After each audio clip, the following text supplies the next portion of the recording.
Now, a quick warning, some viewers may find the topic of this next discussion upsetting.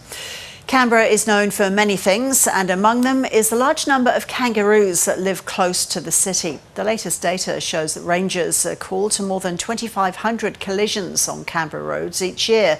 It's not just Canberra, of course, where there's a danger of car and kangaroo colliding.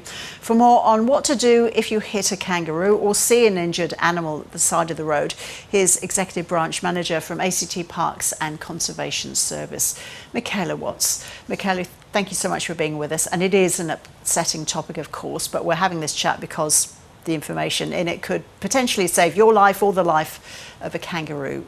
So firstly then, how dangerous is it if you do collide with a kangaroo? Because they do come out of nowhere sometimes, don't they? They sure do. And it can be a really scary scenario as well.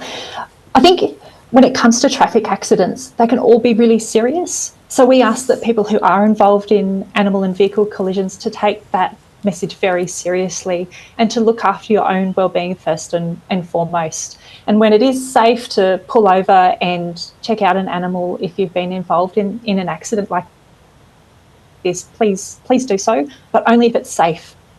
If you can't stop, that's okay. But what we would ask you to do then is to make a record of where that collision occurred and what sort of animal that was involved and get in contact with us.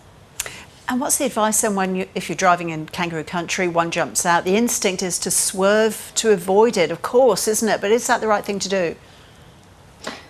Not really, because that can put you in even more trouble. So I think if you're involved in an accident, the best thing that you can do is, first and foremost, slow down, because if there's one kangaroo on the side of the road, there's more than likely going to be more of them. We know that kangaroos are active mostly at dawn and dusk, and they do travel in mobs. So if there's one, there's going to be more. So if you do find yourself involved in an accident, and if it's safe to do so, pull over, contact Access Canberra.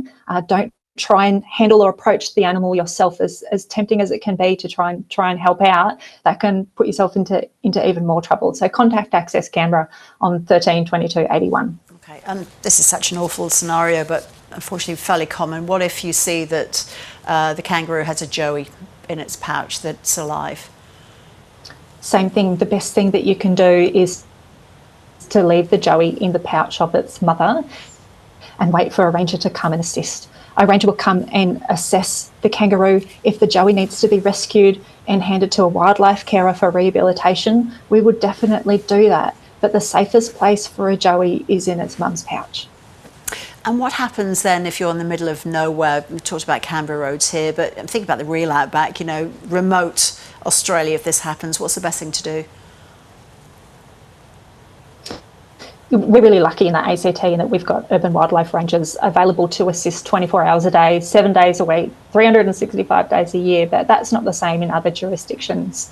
If you are involved in other areas of the ACT, try and get in touch with a local wildlife caring organisation. So around us in the ACT, that would be WIRES. In other states and territories, they'll have their own organisations and they're the ones that you want to get in touch with. If you're involved in an accident and that's causing some issues for other road users, the best thing you can do is call 000. And have you had personal experience of this, knowing you've been off duty, Michaela? Unfortunately, I've had personal experience in having to attend injured wildlife, and it's really traumatic and it's really scary, both for the people who are involved and also for the animal, which is why we do say, please don't try and approach the animal yourself. Wait for an urban wildlife ranger. They are trained to deal with these sorts of situations, which can be really scary.